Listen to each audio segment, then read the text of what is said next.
And first off, welcome everyone to the Sutton Valley Homeowners Association Finance Committee meeting. We will be reviewing the budget this week, our presentation, and I would like to acknowledge that this Finance Committee supports a land acknowledgement and anti-racism statement that is found on our website.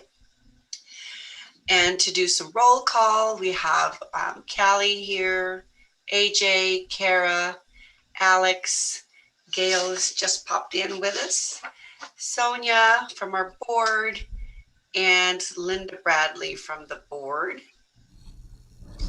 And looks like we might have lost one person, but that might have been John. So I'll start off with making a motion to adopt this evening's agenda. So moved. Okay. Thank you. Thank you. And as far as new business, we're going to see, did we lose Joel? I think we lost Joel. That was who must be having a connection issue. Joel's a connection issue. He's going to pull up our presentation summary. So we'll possibly give him a few moments to come join us and share his screen.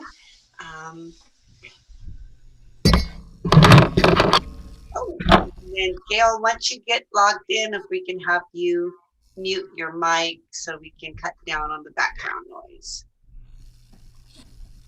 And while we're waiting on Joel, does anybody have any good jokes?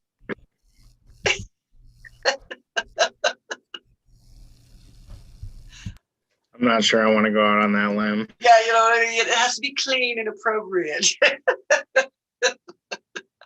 None of you finance people have any finance jokes? All right. Joel's the one who's always good for a joke. I know. He's told me some pretty funny ones too, from time to time. When I used to go down and sign checks, then he'd be down there working late and hard.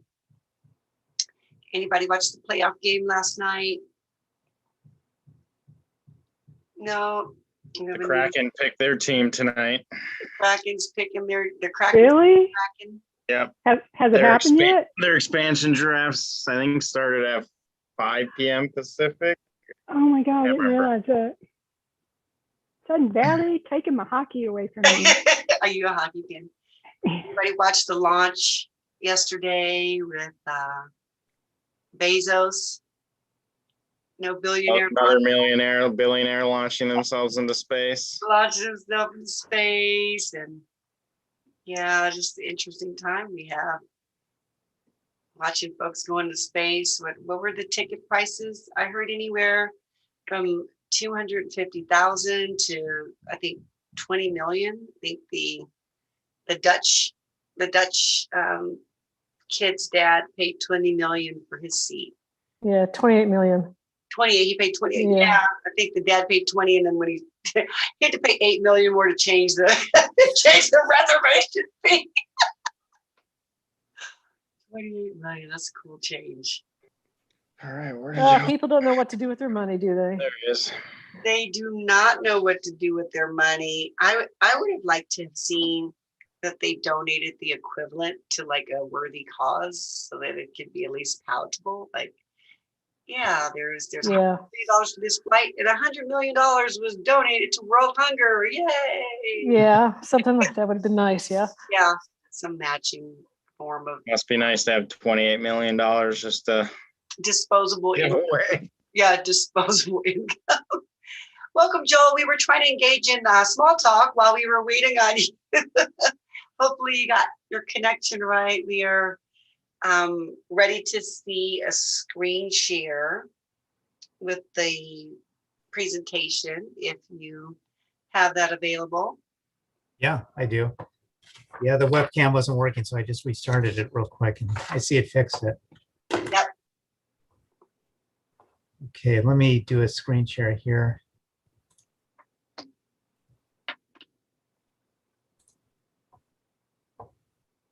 Then everyone can obviously see this document. Yes.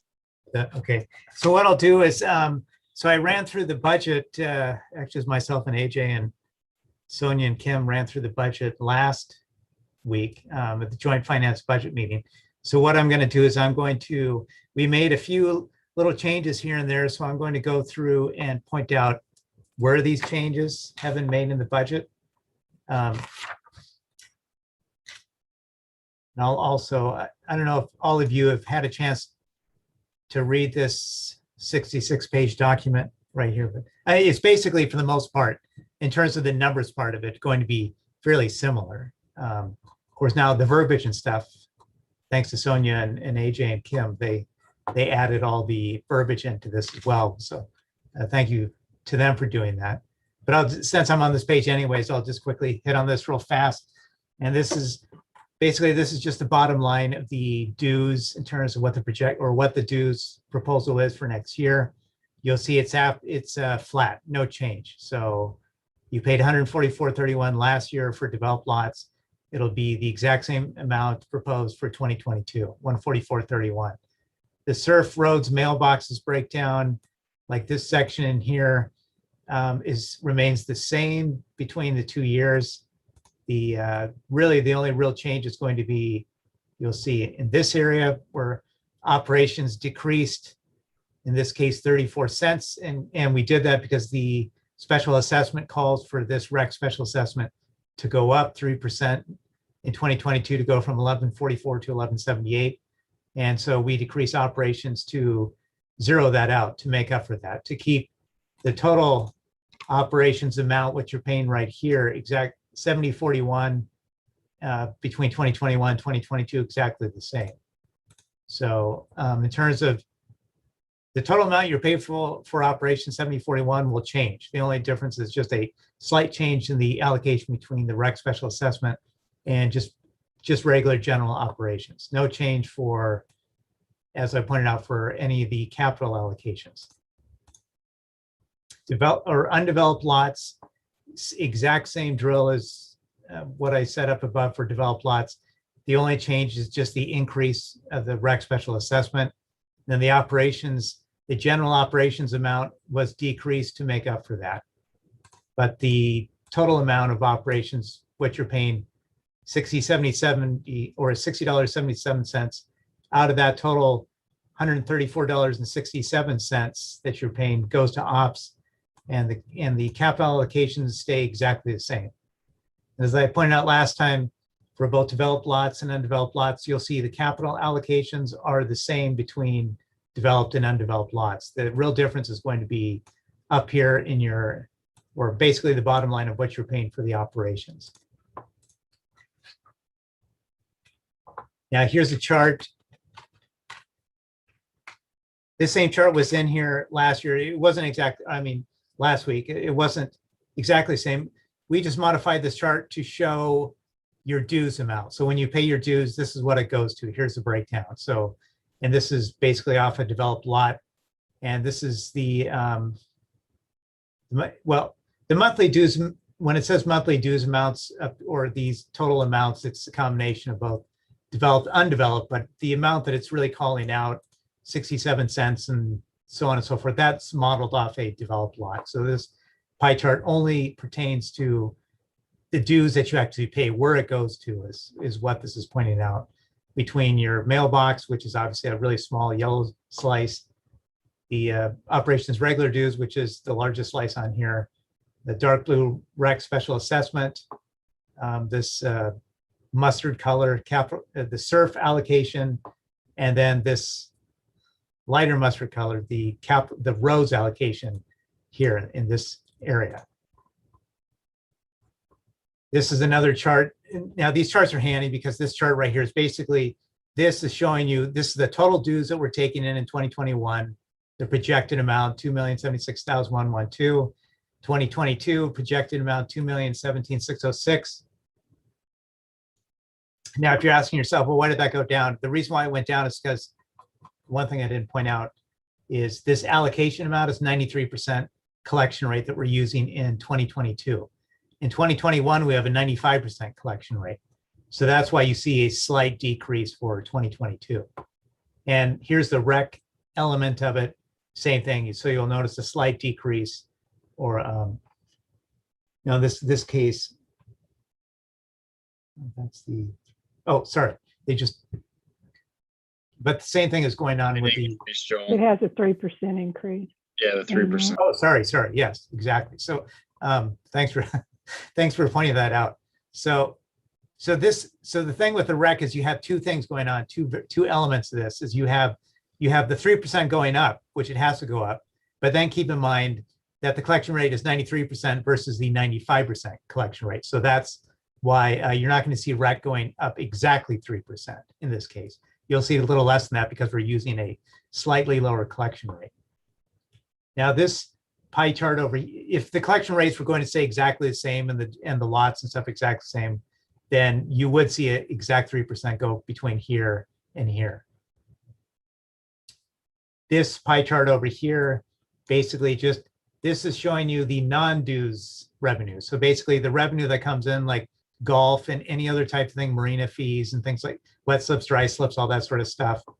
Title transfer fees, all that sort of stuff. This is a pie chart showing you of all the revenue that comes into operations that does not pertain to your dues. And this is the percentage. You can see that basically Gulf Enterprise has obviously the vast majority of this extra revenue coming in.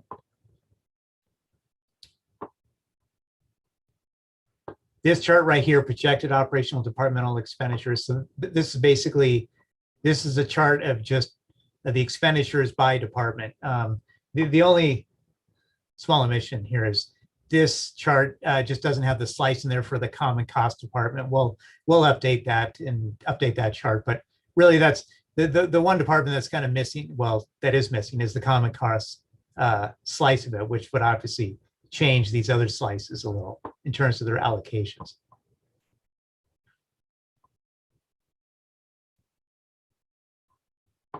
Now, the rest of this verbiage, obviously I won't read this to you word for word with the verbiage, but this is basically, this is just talking about the plan in terms of the capital expenditures. Major type of things going on with this. And I can hit on some of these major things too when I scroll down into the actual budget element of it. Now this page right here, like I'll quickly walk through like major sorts of things, but most of the stuff that I talked about last week, of course, since that's already been discussed, I'll just kind of skip over most of those elements. But this page gives you a breakdown of how the dues get calculated, like how we come up with how much that we're going to take in. So the total number of lots, 31, then obviously developed lots. And then this is basically, this is showing you how the dues get calculated. If you're interested, if you wanted to know like deeper into the calculations of how we come up with how much pertains to like ops and then ops rec special assessment, then roads, SURF, mailboxes, so on. And then you can see obviously this year we're using 93%, year before is 95%, 2021, then for the 2020 budget they used 92%, which directly affects these numbers in here. Okay, so now we're getting into the actual budget itself. So what I'm really going to do is, this is something really hugely important. So I'm just going to hit on the things that change from when I talked to you last week, where I already discussed, you know, what like any sort of material line items that change. Then I'll just point out where things changed since last discussion. Now, nothing in common costs change from the last time. So we can skip common costs. Now, when we get into these, now this is going to be true for every single department, what I'm about to point out. But where is it? Okay, so I'll just start with accounting. So what you're going to see is you're going to see a change in terms of this line item right here, the budget change for medical benefits. So like basically what I did is I went through and fine-tuned the budget. I bumped up medical benefits to pull it in line with what the broker feels that we could possibly experience next year in medical increased costs. The broker felt that we could probably, Rachel said they said approximately around an 8% increase is probably what we could be looking at. It could be a little less, could be a little more. What I did is I built into behind these numbers is actually a 10% increase in the benefits, but you won't see this ever say 10% because the difference between the 2021 budgeted amount and the difference between here, like there was already a little cushion in the 2021 budget amount versus what we're actually paying for medical insurance. So our current rates, I did not have to increase it 10%. It came out to, it depends on the department, but you'll see an average of around 8%. But so keep in mind for every single department, that's where you'll see an increase in medical benefits. And that same applies to facilities department as well. And then any department, when I get into it, when I know that we've made a change, I'll point it out.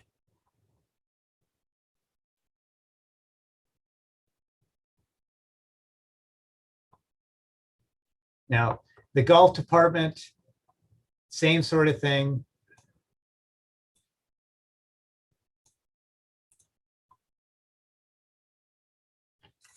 Actually,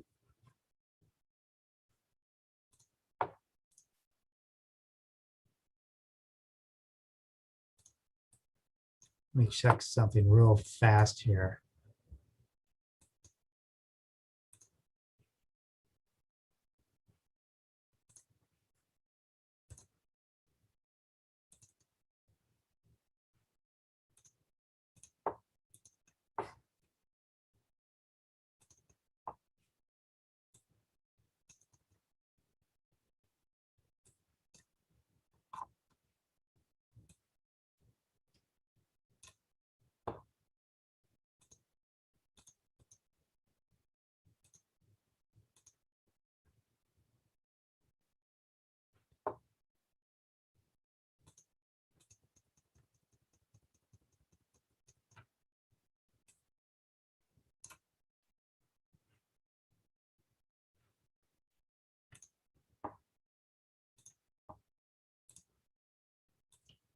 Okay, now of course, now what I'm noticing now in this budget document is it unfortunately looks like we don't have the most updated document in here because I can tell by the medical benefits changes in the document.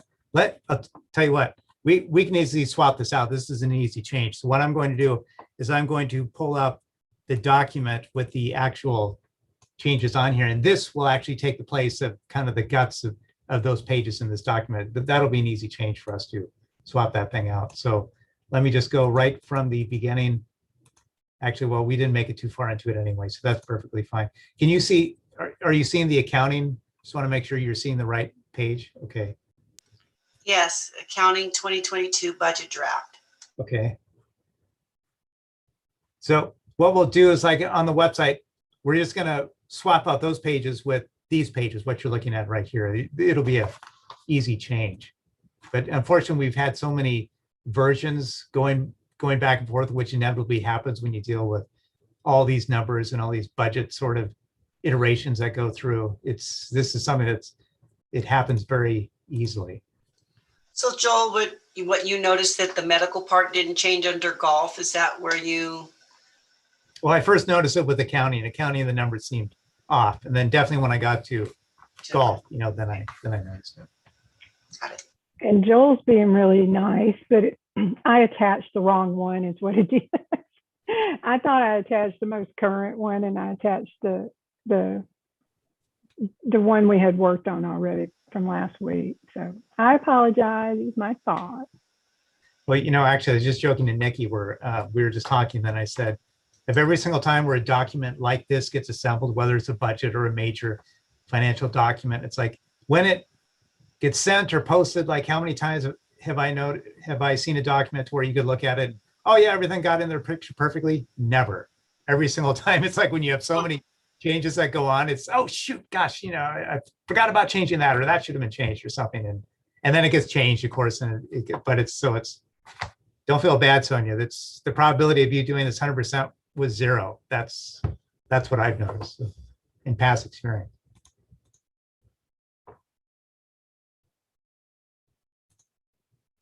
Okay. Hey, Joel, if Yes? you're going to use this sheet, can you make it just a little bit larger, please? The Yep. type, thank you. Is this?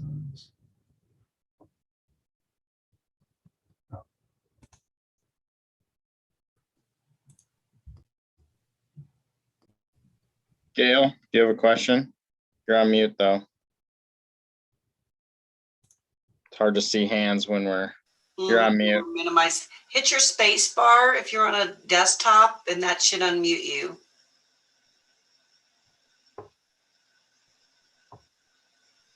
You're still muted.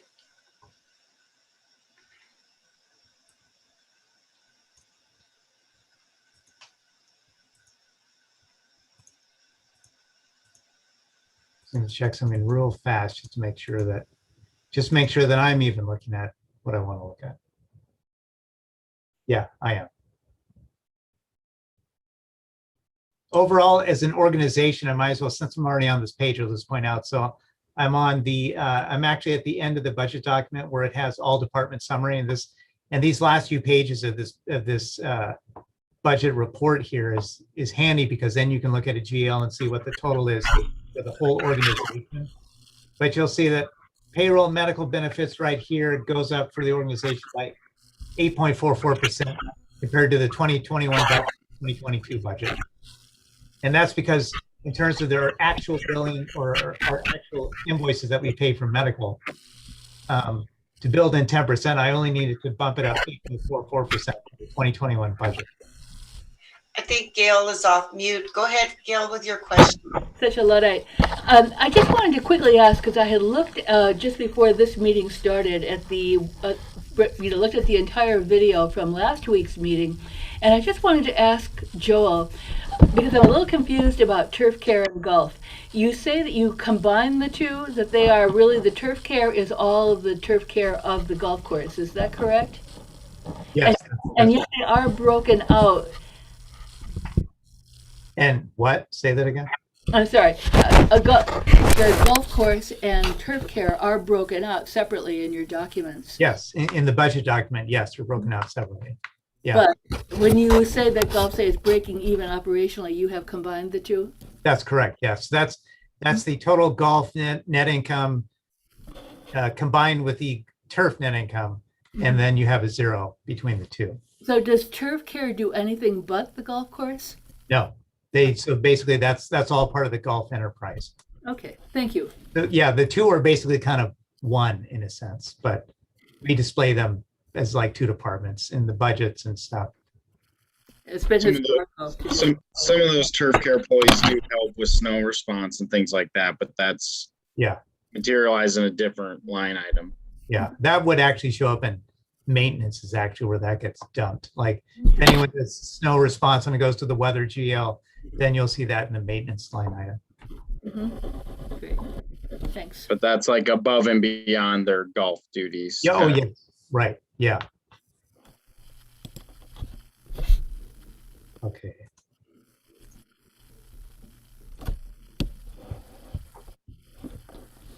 Okay, so now I'll pick up where I left off in terms of like the payroll benefits. Now, some of these, and oh, what the heck, since I'm talking about payroll anyways, I already talked about this last time, but I'll just talk about FTEs again.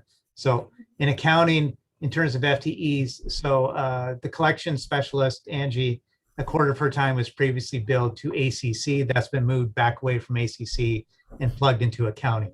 So that's where you'll see some of these increases is because of that. And then the other increases, Nikki, accountant, she's now on as a 1/2 FTE, so half time. And now in place of that, the other professional services down here, 7095 line item, you'll see is now at a zero budget. That's normally where someone like her would have been paid out of for like express invoices. So now this can be at zero to essentially to partially make up for her becoming a 1/2 FTE in accounting. You'll see like medical benefits in this case, it didn't go up by 8 point something percent, it went up by 15.6%. You know, that's because of Angie's FTE moving back over to accounting. But if you just kind of forget about where the FTE used to be and just look at it from a total organizational perspective, then the medical benefit amount versus in 2021 versus 2022 went up by about 8.3% or so.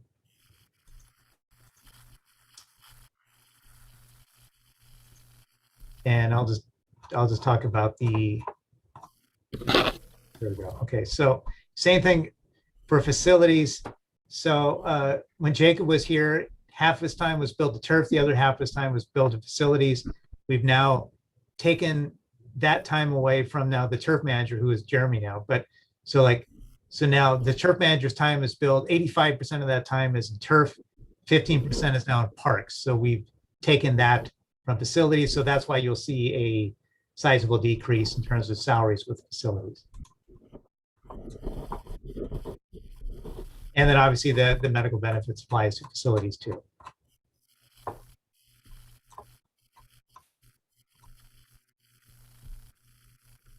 Golf management, same sort of thing. It just basically the biggest thing is the medical. Here we go, 8.44% because their FTEs really didn't change for just the golf department.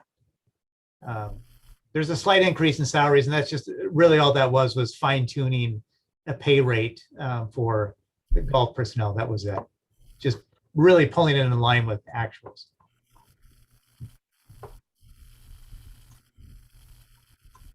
Rec center, beyond the medical increase, same thing. Now, when it comes to the rec center, how it works is the rec manager, Sam, 90% of his time is billed to rec, 10% of his time is billed to marina. And for Andre, who's in marina, exact opposite, 90% to marina, 10% to rec. Okay, so now, so here in maintenance, same sort of thing in terms of the 8.44% to medical benefits. Now here's a situation to help balance things out where what we did is the weather response payroll, where normally nothing is ever budgeted to it. In this case, the allocation has now been changed to where we put basically enough in here equivalent to mimic the, as you see, gosh, hoping not to do that.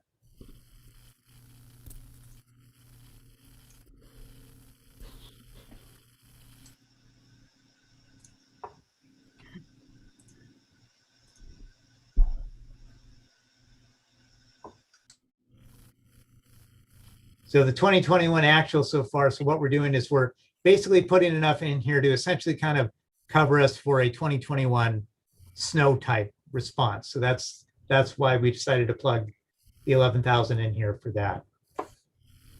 That's the biggest change in terms of so far with maintenance. Marina, beyond medical benefit changes, no difference. Same thing with admin. Same thing with parks. Pools obviously doesn't not have medical benefits. Now ACC security, okay, here's a situation where previously the hazardous tree removal pruning, 2021 budget at 60,000. Then in the last version that we presented last week, this was slated for 50,000. Now there have been concerns voiced about that. So we agreed and we decided to increase that, just to restore it back to the 2021 budgeted level of 60,000 for 2022 as well.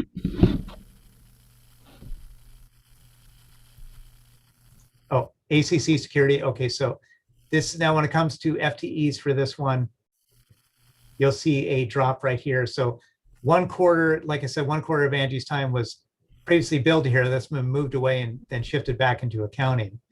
And then the ACC security manager position, that FTE has been discontinued for 2022. So that's also responsible for that decrease, that 57% decrease.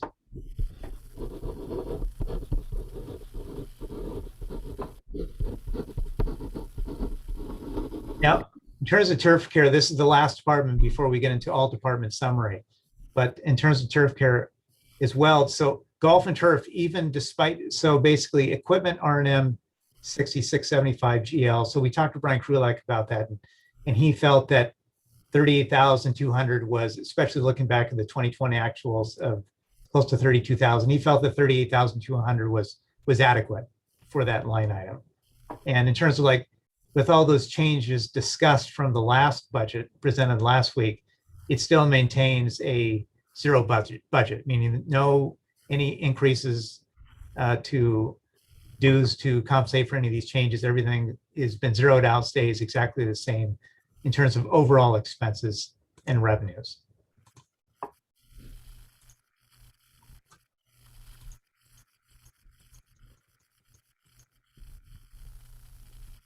So I can get rid of this one.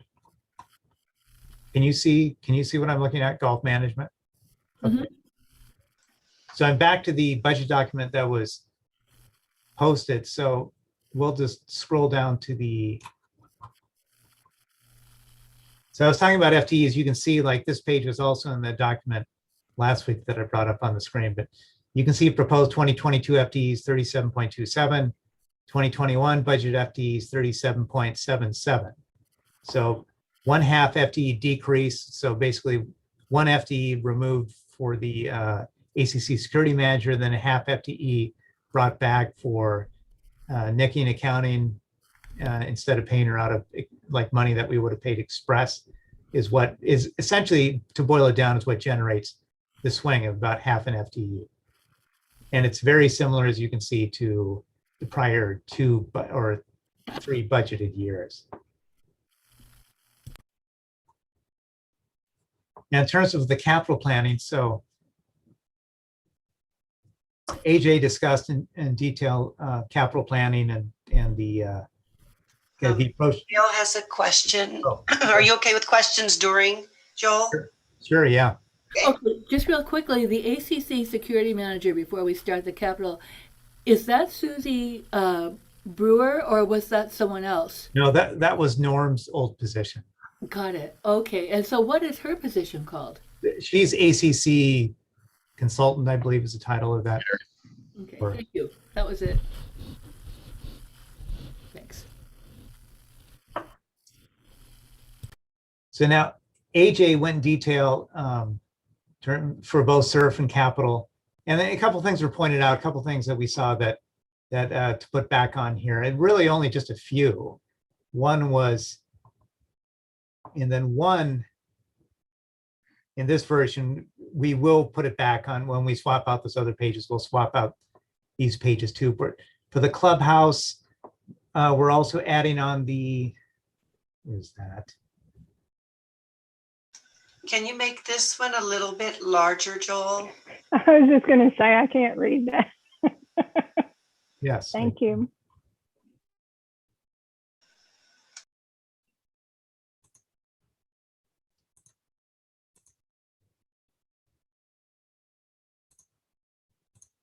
How's that? Here it is. Okay, so this plumbing right here for about close to 22,000. So this plumbing is going to be pulled back in for 2022. So that will be one change that's going to be added to this. Really, the only other change for SURF was the, Linda pointed out that the painting of the exterior, wherever that is, but, oh, here it is. Okay, so this line item, the painting, the exterior. So we had this in 2022 and we're doing the siding replacement. So we'll kick this away. Obviously, we don't need to paint the same year we do the siding. So we put that in 2029 because that's where everything goes when you don't want to deal with it right now. So we put it over to 2029. And then basically getting into roads. So the only other real addition of roads was, where is it? It was the Barnes 7. It's up there, Joe. Right between the stormwater mitigation stuff, I think.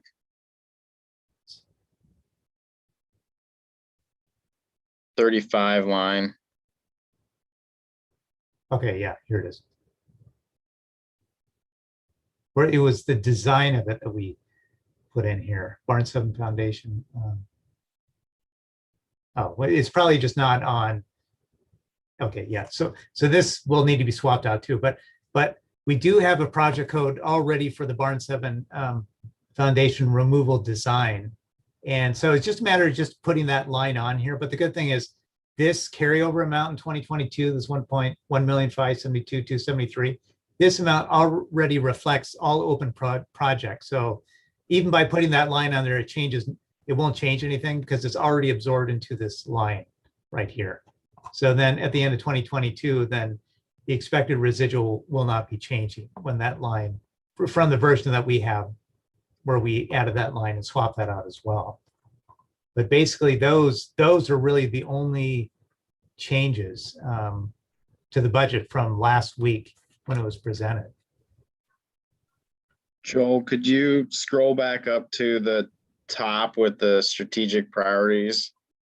And I can kind of run through that real quick with them. Just, obviously we talked about at the joint session with the board and finance committee meeting that we've, implemented a new planning process and long range planning. And we established the strategic planning sessions this year to redevelop our mission, vision statements and develop some core values and some strategic overarching priorities that will help kind of guide decision making for the board and our staff. And so this kind of outlines, not all of these are necessarily capital exactly, some of them, and some things could fall into multiple categories as well. But as you kind of go through these things, you see in blue is the strategic priorities that we identified. And then the italicized words are the verbiage that we created to explain those strategic priorities. And then the bullet points are the various items in the capital plan and items in the operations budget and stuff that, we believe are trying to adhere to these various elements of our strategic plan. And so this is kind of a new process that we're following, for budgeting and planning purposes. And as you kind of go through here, you can kind of see, sustainability is managing our human, natural, financial resources. We talked about needing to do an updated capital improvement plan for our roads, and, manage Southern Court repair is a big issue, and maintaining the sustainability of that road. Continued implementation of the Firewise and Clean Green programs for the membership is a huge part of, kind of sustaining our natural environment out here and dealing with some of the wildfire issues, that and concerns. And then as you kind of go down, we talking about understanding our ecological impacts, and maintaining our stormwater infrastructure and things like that. Some of these bridges could be fish passage culverts, things like that. So making sure that we're, doing what we need to do to protect wildlife and our natural environment. You can keep going, Joel. I won't go through each of these like exactly and read them all to you, but we're obviously there's no assessment increase plan for this year, and we discussed the need for a new level 1 reserve study for next year so that we can have a proper maintenance plan for all of our assets, so that our board and our community can have a complete understanding of what it's going to cost to maintain our assets over the next 10 to 30 years. Big part of the last reserve study was having huge projects in there that, to the tunes of like basically $15-ish million or so. The reserve study is supposed to be a maintenance plan. Collaboration was a big topic of discussion through strategic planning and everything like that. We're looking at a 3% pay increase for employees. Golf Enterprise presenting a balanced operations budget. We're looking at providing our maintenance staff with proper office facilities and break room facilities and clothes washing facilities. Obviously defibrillator replacement, things like that are life, health, and safety issues. We're looking at completing the work that needs to be done at the marina park and the dog park.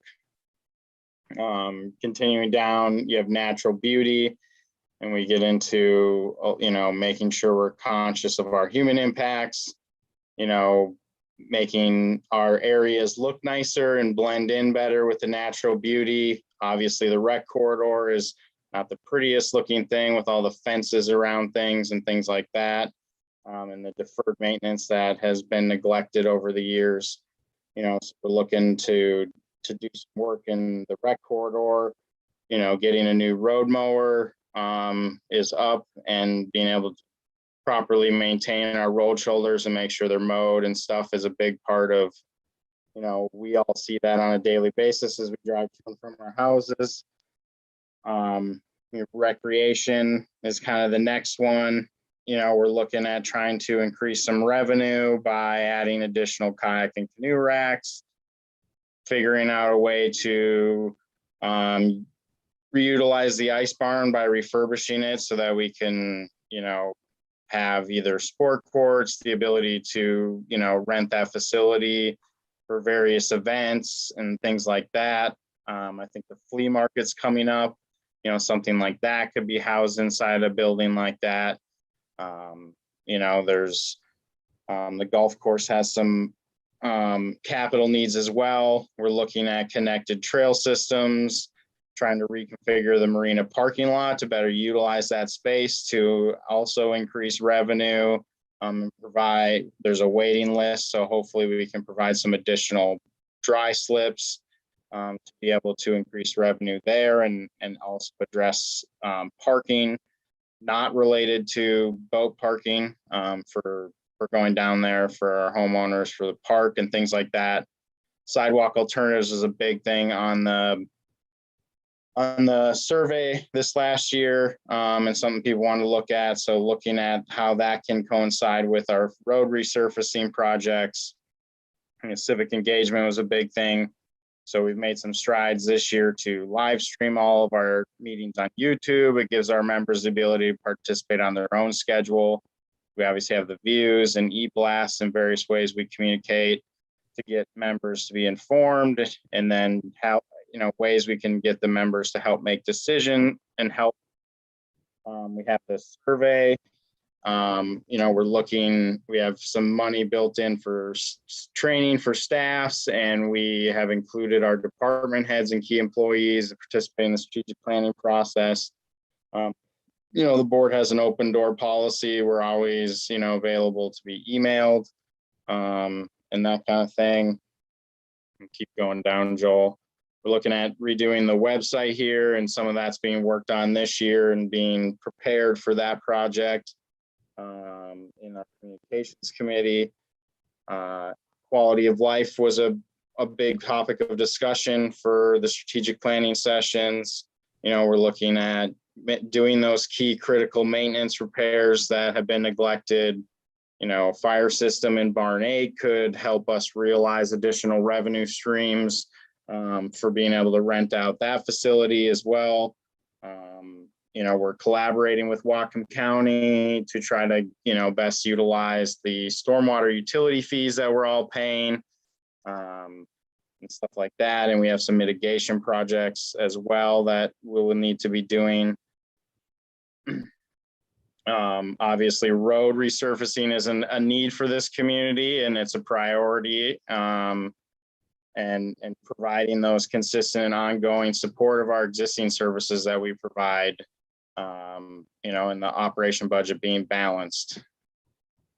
And then diversity and inclusiveness, we want to increase recreational opportunities for all the various, generations that we have living here. Part of that is like, a connected trail system that can be utilized by people. We're always looking at ways to increase the readability and stuff of the materials that we provide to the membership and things like that. That's kind of it kind of helps tie, all of this back to that strategic planning effort. And yeah, Thank you, AJ. Does anybody have any questions on operations or the capital proposed budget? Or comments? I just wanted to say I liked the tie-in, making sure that we tied in what the community wanted and making that direct correlation to what we've included as part of the budget. And Gail, I saw your hand up, so go for it. Okay, am I muted or unmuted? Good, yay, you did it. Hey, Kim, AJ, Sonia, I was so impressed with the meeting. I watched last week's meeting just before this one. And I mean, I think you guys have got wonderful values and you work so hard. I know all the extra time that goes into being on the board and doing this stuff. So I really want to say thank you. I mean, I just was heartened. I thought, and especially Kim, what you said you wanted to see Sudden Valley as a place where people wanted to live. They wanted to get in. It was really lovely. And so just thank you guys. Thank you for acknowledging that. Yeah, there's a lot of people who put a lot of hours. And so I hope that it shows. Thank you. Jean. Yeah, I have a question on the budget. To me, looks really good, and again, I commend you guys for what you've done. But I do have a question. Where in the budget is there in the budget something for just sort of environmental cleanup? Like when I walk down sometimes on Gate 2 or along some of the roadsides, there you see bottles and cans and just stuff kind of strewn around. Is there some place in the budget that allows for cleanup of those areas? Would Like that be just part of the general crew, litter? the maintenance Is that what crew? you're saying? What's that? Are you just talking about kind of general roadside litter? Yeah. Is there something that's in the budget that allows for cleanup of those things? I think There's in certain kind of areas, a- there's actually quite a bit. I would Well, say it's just like like a a- salary line item for our maintenance crews, or, depending upon where it is, it could be parks crews, doing some of that. I believe our parks crews go around and pick up all the trash bins that we have around. But there's not like a specific line item, I don't think, for that. Yeah, It would be like part of a staff work plan, basically. So it'd be kind of covered in those salary line items. yeah. Right.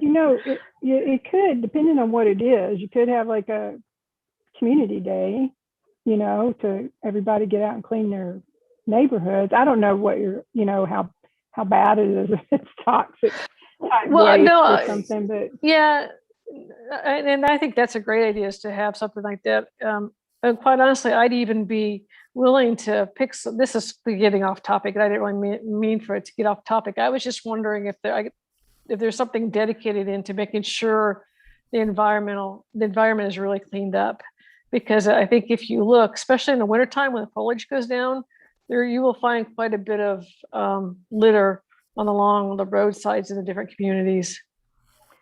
and AJ can probably talk to this, but AJ has been working with maintenance and talking with them. We have a full maintenance staff right now, and they're motivated, and they're pretty much all close to being caught up on all of their backlog of work that they had. And so those are the types of things that they'll start to have more time to devote to. So certainly something that, we can talk to them about. I know that we've talked about increasing, like they have been doing more of the weed whacking and, in areas that they don't normally do it. And so every time there's more free time, I guess it's those kind of things that we can ask them, as you have free time, make sure you clean up more and more, because as he said, one of the main things is that natural beauty actually means something, and that includes the roadsides, Right. and everything. So, certainly something we can ask them to concentrate on a little bit more. Yeah, no, and that's okay. I just didn't know if there was like some organization you hired or something to keep up cleaning the roadsides, or if there was some other department. And again, I think this might be another discussion in addition to what we're doing. I just didn't know if there was anything really concertedly budgeted for the beautification of the area. So, Okay. Jean, if you notice though that an area does have trash, you can always call the office and just, report it and inquire about it. Okay, great. Thanks. Sorry, a little off topic, but thank you. Thanks. And Gail, did you have another question, or does anyone else? See, Alex has got a hand raised. Who, Alex? Okay. Hey, Can we put the screen down so we can see people more? Because you're all these little tiny boxes, and if someone raises their hand, I might miss you. But Alex. yeah. So first, I wanted to echo what everyone else is saying. This all looks really, really good. I appreciate the ton of hard work that went into this. Two smaller items I wanted to ask about. One of them was under recreation in the plan. I was really happy to see some mention of sidewalk alternatives. I was wondering if there's more details on what that is, because I kind of have felt this is a safety concern for quite a while now. I would love to know more about the plans there. We don't have specific details at this point in time. We do have to kind of get with our engineer and see what sort of options that we have at our disposal. It would be, obviously it can't be everywhere on every street. There's, every road has slightly different right-of-way widths and things like that. So we have to, factor that in, and the likelihood that people are going to want to give up portions of our already small lots, for public improvements, could be tough negotiation. But there's various different alternatives we can look into. And we just kind of got to get with our engineer and figure out what exactly that would look like, and figure out those kind of targeted areas, that would provide the most benefit in that, aspect. So can I jump in real quick? Because I have a feeling that you're wanting, like, you're curious, how do you put sidewalks? And so we talked about this in long range planning. And what AJ is talking about, the reason we don't know exactly is because we have these road resurfacing jobs that are coming up this next year. And so part of that planning process is also going to be working with them to see what we can do to rework some of those shoulders. We wouldn't be able to put sidewalks on both sides. And like you said, it would be like on one side, you maybe have to shift the road slightly because, as he said, nobody's going to give up their square footage of their personal property. So you barely shift the road and then lay a thin layer of asphalt. There's a standard process that, like, you can even see it on Lake Whatcom Boulevard, where it's Lake Whatcom in certain areas has asphalt. It's standardized where you can ride bikes, you can push strollers, you can walk, get you out of the road, and it's fine in the watershed. But it's a matter of working with our engineers and in what areas we can put it in. And so that's why AJ's saying he can't say specifically what that answer is, because we have to get more into that as they start developing that resurfacing plan. Yep. I'm not sure how long you've lived here. It's been like a year or two. Yep. The history of Sudden Valley. It wasn't created as the family community that it is today. It was created as a secondary homes for people to come and recreate. So that structure was not designed into the plan. So here we are with it turning into community homes for families, and not having that been in the initial plan. So yeah, we inherit what we inherit, and it's a matter of what we do with it. Yeah. It's good to hear that we're thinking about it. I really hope that we do have a plan before the resurfacing, because it seems like a great opportunity to do this and not have another surface locked in for whatever number of years that a change. My 2 cents on is that one side of the street seems pretty reasonable. Our streets are not that hard to cross. We don't have an amount of traffic that makes ad hoc street crossing difficult. So that does seem like a pragmatic trade-off. The other item I wanted to bring up was was mailboxes. I didn't see anything in the mailbox plans, but I think a lot of us have realized that, especially with this era of more remote work and more Amazon shopping during the pandemic, the boxes fill up and the USPS is too understaffed to be able to, well, a lot of things the USPS are behind schedule through no fault of the workers, and the boxes fill up and packages will often end up returned to USPS even if you don't pick it up within 24 hours, and they don't even tell you that it happened. The whole situation is quite bad. And my sense is that adding mailboxes might be one of the more expedient ways to address this. So I was wondering what the plan is for the mailbox fund, because I saw not much in there about that. Yeah, we are looking at that. The board had a discussion earlier this year on that, and staff was collecting some additional research with the postmaster to determine exactly how many post boxes we may need to add in various locations. You know, not every parcel box area is necessarily overwhelmed. Some get overwhelmed more than others. So we're collecting that information from staff still. With Glenn's departure, that's been kind of delayed a little bit. We are hopeful to try to do that project this year still, is a goal of the board's. And so, you know, that factors in a bit.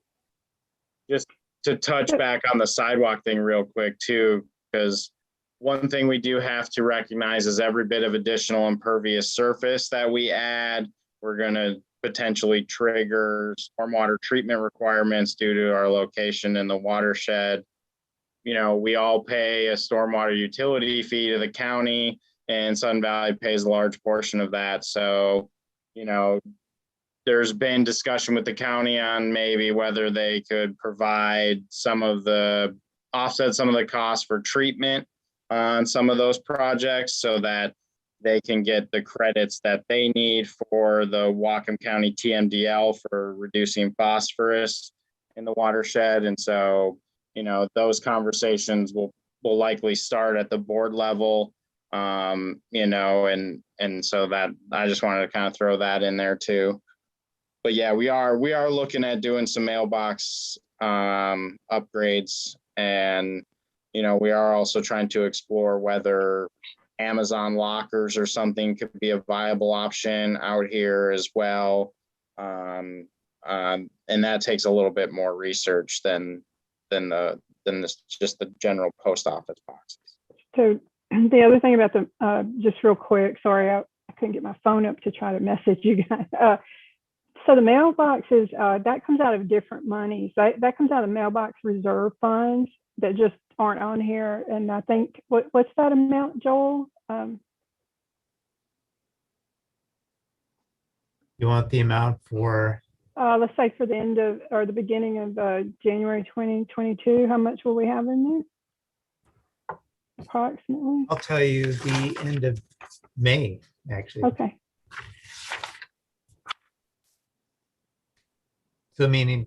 So predicted at the end of December 31, 2021 in mailboxes, we should have about $75,000 in there. So we're estimating approximately 80. We got a ballpark price on parcel boxes if we just went with United States Postal Service parcel boxes additional. But as we know, we're probably going to outgrow those pretty quick. But that's probably $80,000. So we have just out of that fund is what will cover those, is what we anticipate. And then if we need to, then there's additional monies, but it wouldn't be significant. We'd probably bring in more, like you said, by the end of the year, there'll be a little more money in there. So, so there are funds allocated for those mailboxes and for those additional parcel boxes already. Thank you. Yeah, it's good to hear. I was wondering about the funds, so thanks for sharing that. Thank you, Alex. Anybody else? Questions or comments?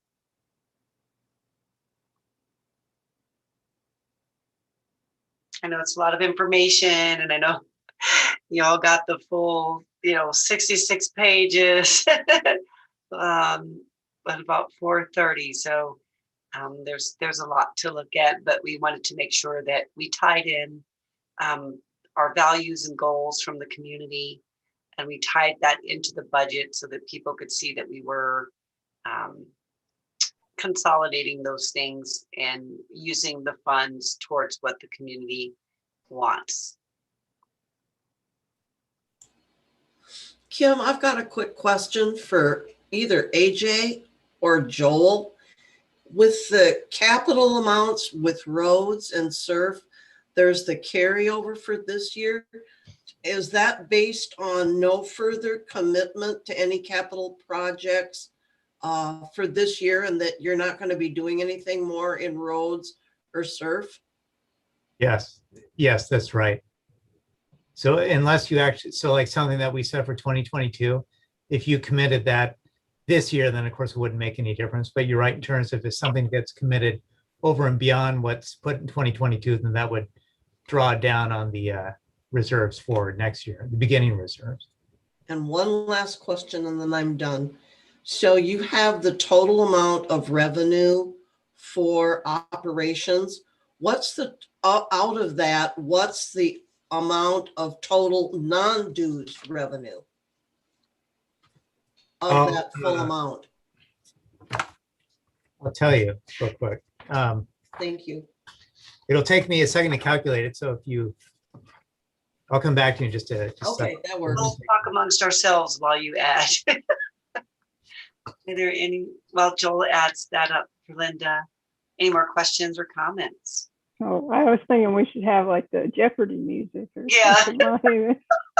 I wish I could just press that Download button. it. They've got gifts and stuff for that music. So I will tell you, and again, my apologies. I'm the one that slapped several pieces together and I messed up. But what was supposed to happen, you'll see like the long list that on the surf and the roads that Joel was just scrolling through. And then after that, you'll see 2 additional surf and roads. That was really supposed to be to take out all the extra columns and lines so that you guys could actually see just 2022 and their line items. But I didn't check it before I printed it, and it left the rows. So it's basically the same version of what's ahead of it. It's just a little it zoomed in a little bit. I took, you know what I mean, took a couple of columns off. So again, my apologies. We'll fix that. But that's the purpose of those last 2, was just to make it a little more readable for everybody. Sorry, I tried. Yeah, well, we can get those changes made and then uploaded back to, it's on the finance section underneath the agenda for tonight as an addendum. So that's what we'll put it. So Linda, to let you know, the non-dues operational revenue is 1,438,340. Thank you. Yeah. So I think one thing we'd be looking for in this meeting is for the finance committee to recommend the budget to the board at this point. And trying to keep with our budget calendar and hit our deadlines for with N&E and Linda's committee, as well as the board and what they need to do to keep everything moving forward and get all the AGM packets put together. That is something we'd be looking to do here tonight. So I'd like to make them, Gail. I was going to make that motion that we, Okay. that the finance committee approve the budget with the corrections as presented by Joel Haverling. I'll second it. All in favor? Aye. Anyone opposed? Looks like that was unanimous by the finance committee.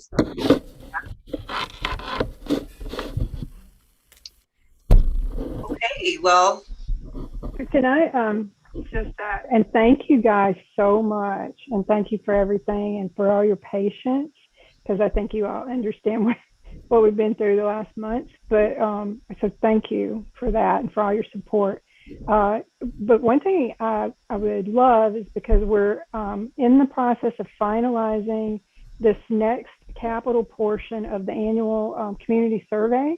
And we used that survey. That survey was a huge help to help us know what we needed to focus on this year. So if you guys have any questions or anything that you feel that the last survey, anything that we might need to do differently on this survey or any certain question that we need to ask, send it to us. Send it to the Long Range LRPC at suddenvalley.com, or you can send it to any of us on the board, like Kim, AJ, or myself. And that way we can start asking those questions for this upcoming year too, to keep this planning process in line. It was kind of like we were asking those things. We couldn't look too far into the future because we just need to take care of the here and now, right? And I think that the survey was really, really beneficial in helping guide the budget process to make sure that it was, we had community input on it. So yeah, any questions that you can think of. And also Brian Cope as well, someone you can email as well. Do we have any further questions or comments? If not, then we could adjourn early this evening. We have property owner comments on our agenda, don't we? We do not, but we can certainly ask for them. Hey, Kim, Yes. I just wanted to point out too, the May financial statements are online. Okay. I think someone was asking about that May is online, and April as well, because we got an email that said that the last 3 months were not, are they in an obvious place? Or I remember you said they're kind of buried. Where can people find them? I think you want me to do a screen share real quick? Yeah, and maybe we can show the community how to find those, because we got an email that said that those were not posted. And I remember at the last meeting you said that they were. Yeah, they're just not in a very obvious spot. Maybe that would be another suggestion when we're redoing the website, is to put those documents in. The layout used to be different last year, so the layout just seemed to have changed some. Mm-hmm.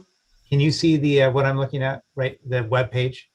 No, we see your screen with your documents. You're too many icons, Joel. Clean that up. How do you even know where anything is on that thing? I'm getting a screenshot so I can blackmail him later. I know precisely where all this stuff is. So that you hit your Google, so you can, your Google icon, so that you can go to the Sudden Valley webpage. There we go. Okay. There, now we see the Zoom. So now I'll just go to the Sudden Valley webpage here, and I'll show you how to find it. So obviously this purple button, committee information.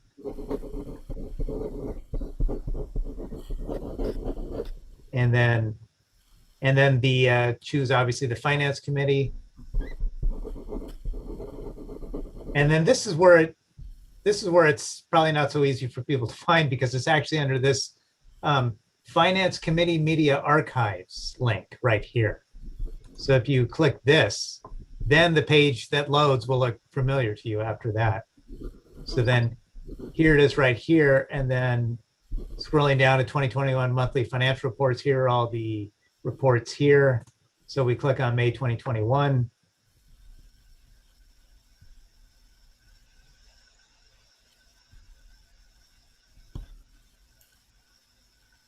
I've noticed this seems to take a little bit for it to load, but yeah. And then there's the May statements right here. And the good thing is we have at the end of May close to $200,000 net income, $70,000 over budget at the end of May. You have a question, Gail? I do. Am I muted? Unmuted? We can hear you. Yeah, I can hear you. Great. When I want to see what's going on with finance or any of the committees, I go to the part of the homepage that says committee meetings and minutes. Could we maybe add the financial statements to that part as well? I mean, you can leave them where they are. Yeah. Yeah, maybe they could put a link that links back to that. Yeah, because that's, I never go to the other one. I figured that's just, that's the PR and our faces and our little bios and that, I didn't think that was the heavy stuff, the real stuff. Yeah. Yeah, that's a great idea to put it in both places, so you could find it where the agenda and the Well, I go all the time to the committee meet because we have the minutes, we have the video, we Yeah. have the agenda, and that's where I go for any committee. Always. Mhm. That part, no. Thank you. Yeah, Joel, thank you for showing us that. Yeah. So folks know how to get in there. You want me to stop sharing it? You can stop sharing now. Thank you. Is there anything else for the good of the order? We didn't put property owner comments on here, AJ, so I don't know if we need to do that, and then John needs to be here for that. Got to Kara and Alex raise their hands. Okay. Who's first? Let's do Kara first. So Joel, I really appreciate the pie charts that you had at the beginning of like the different places where our monies are going. And I have a suggestion, and if it's really difficult, you could give me the numbers and I'll volunteer to do it. But basically have it so that the total of the chart is the 144, whatever our monthly dues are, and then have, $20 goes to this and $15 goes to that. I think it would be easier for the community to digest as like this is where your monthly, dues are going. And then also kind of combining the different pie charts that you had to where like the operations has the different places where the operations are going, so that it's all in one, kind of So it was like that, and I uncombined them because I thought that it was. well, but then again, also that having the here- amount be like like each individual's monthly dues, and Yeah. then seeing the breakdown. Maybe even I think undeveloped lots have a different dues amount, so maybe even having one for like if you have a developed lot or an undeveloped, like this is where your monthly stuff is going. Mhm. I think it would really help people to realize like, oh, we have to pay $30 a month for roads or whatever it ends up to be, Well, there's another interesting thing, and I don't know. Probably not the right meeting to do it, but I do think that it's something that we're going to need to talk about, because one of the things that we should talk about it sooner rather than later. But one of the things that we discovered is that there's so many boxes around so much of this money that, like, you're real limited with it. Let's say you move, like how you allocate funds. And so, let's say we wanted to put more money over into ops from, the reserves, let's say, but because there have been multiple votes that tie operations into special assessments or operations into dues increases, et cetera, you make a move on one thing, it triggers an event in another area. And so it's something that we've been talking about, that we're going to have to figure out. We need Joel's help too, maybe you guys on the finance committee, because I think we understand that the community members' intent of trying to create these boxes, because a lot of it had to do with wanting to ensure that certain, that their money was saved for future maintenance, or that they wanted their funds to be spent on those things like recreation or roadside maintenance, et cetera. So I understand the intent. But I feel like we need to do something different so that we can, those boxes are constricting the ability of us to utilize those funds well, and so I think it's something that we're going to, like I said, we have a lot of smart people on this committee, so this would be the right group to talk to. So maybe another, we can have a meeting about that, and Joel can kind of help explain some of those things a little bit better in the future.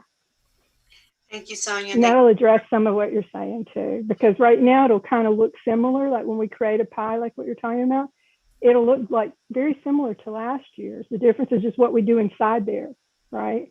Because we're kind of restricted. Like if we're not going to raise the dues, we're kind of stuck with, this is how you have to allocate everything.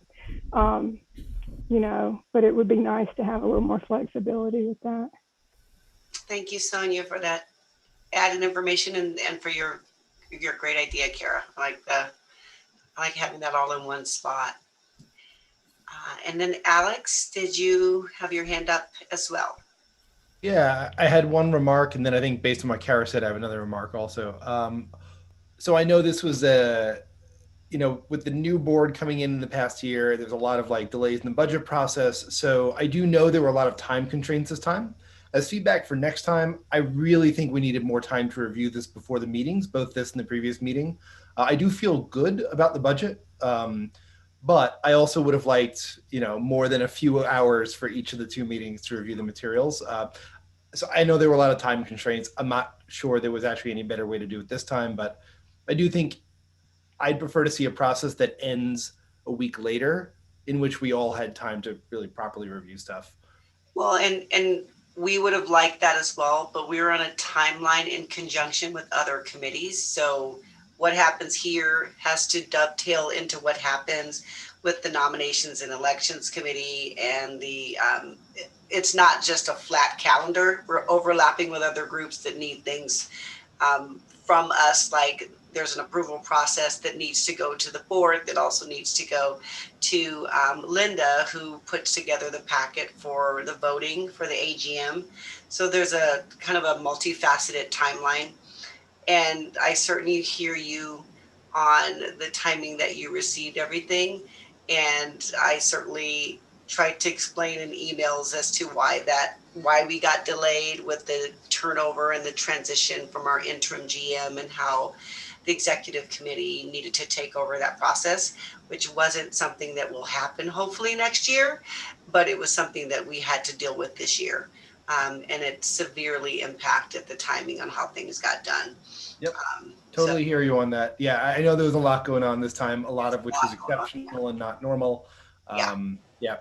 My 2 cents is that next time, like way excess of buffer usually ends up being barely enough buffer, at least in my experience, dovetailed, multifaceted, cross-department kind of things. I mean, we basically had 2 weeks to do this with a handover. So, but yeah, I hear you. And I certainly agree with you that looking over this amount of information within less than 24 hours with all of us working full time is not ideal. So, and then my other brief remark is, while we're on the subject of pie charts and visualization, I feel I have to bring one thing up as somebody whose job is very much in that area.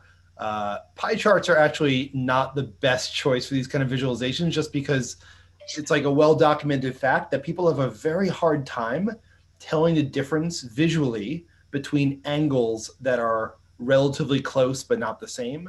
While bar-based charts, it's much easier for people to intuitively grasp the difference between like 40 and 45%.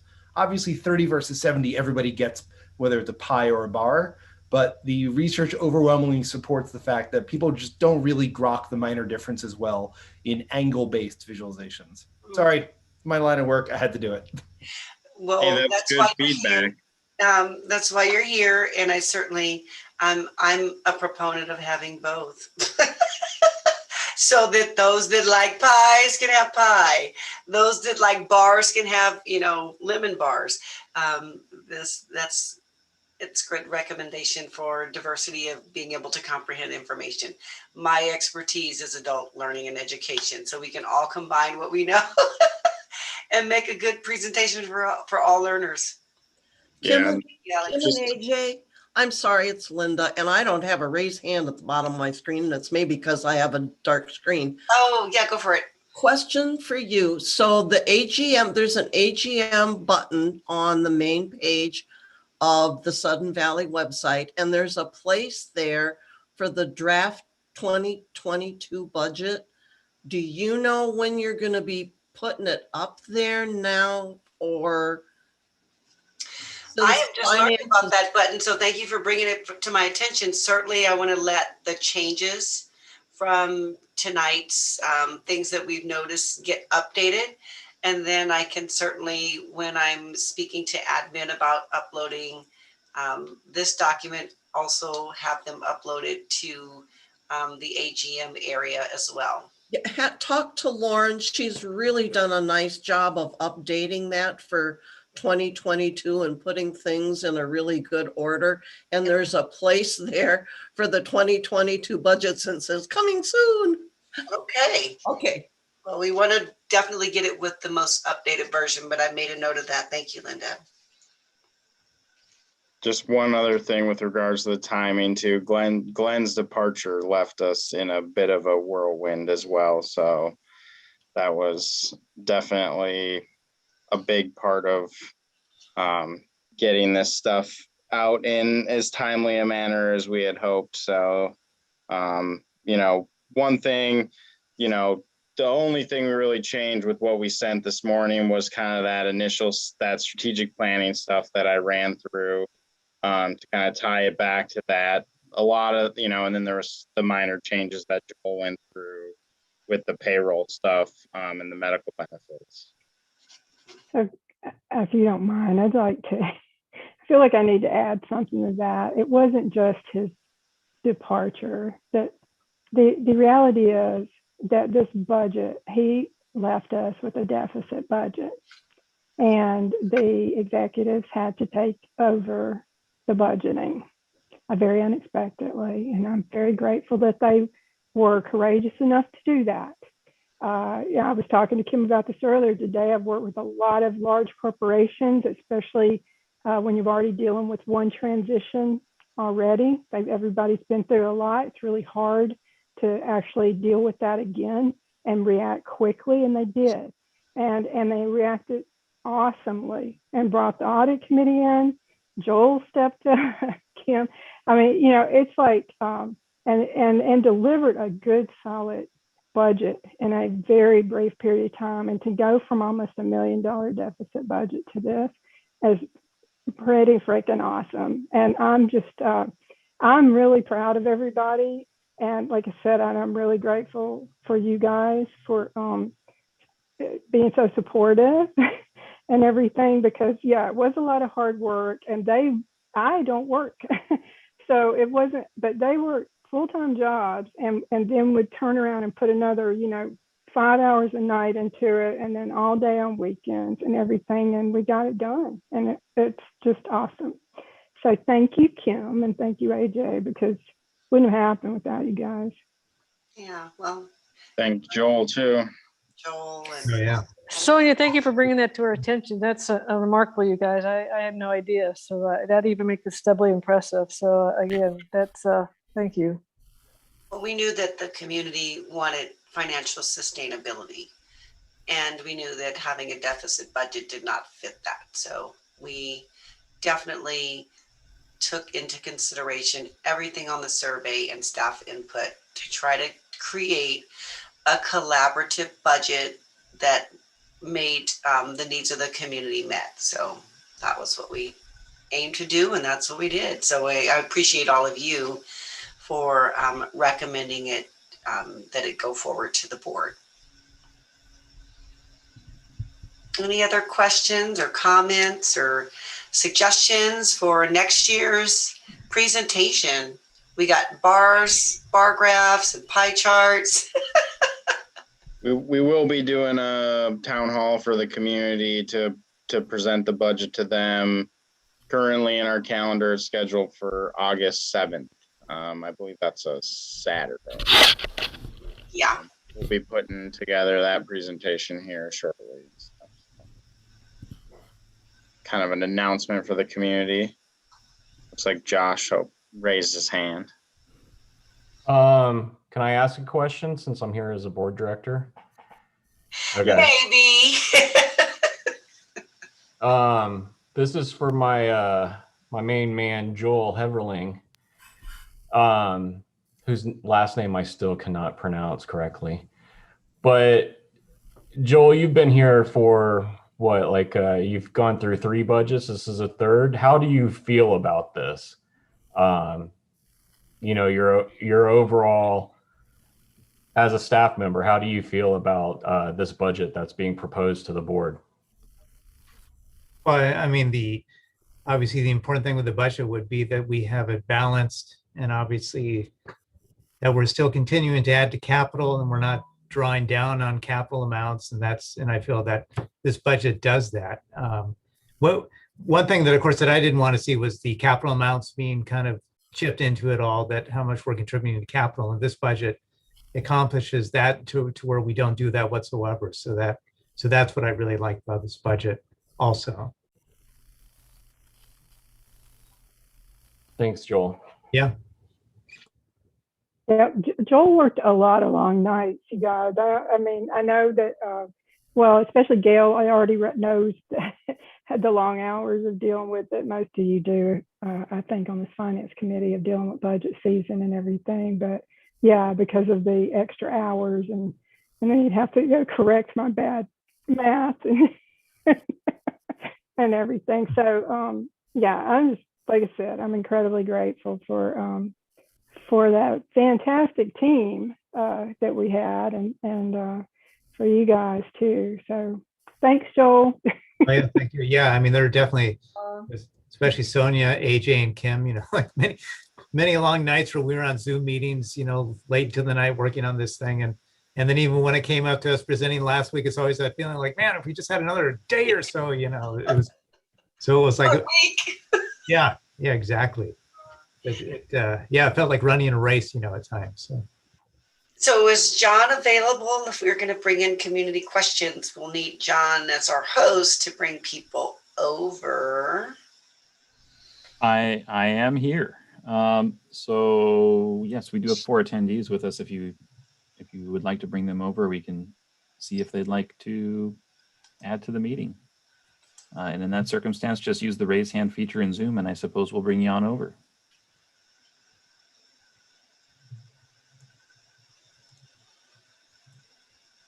I'm not sure if any of them were prepared for it since it's not on the. Yeah, it's not on our agenda, but just in case. Yeah, we can check with them, see, but not seeing any hands raised at this point. Okay. Any other questions or comments from the committee? Hey, just real quick. This is so random. I'm totally sorry, but since everyone's throwing around kudos, I gotta say, Alex, your conversation on the graphs were awesome. I love that. It's such a unique insight that I did not know about, and I'm gonna look more into it. Sure. Yeah. Always happy to weigh in on data visualization. Data visualization to the Josh, are you a graphic artist? Yeah, I do advertising and design. Nice connection there. Well, with no questions or further comments, I would propose that we move to adjourn. So moved. Seconded. Seconded. Okay, we are adjourned at 8:02 p.m. Have a great evening, everyone, and thank you for your support.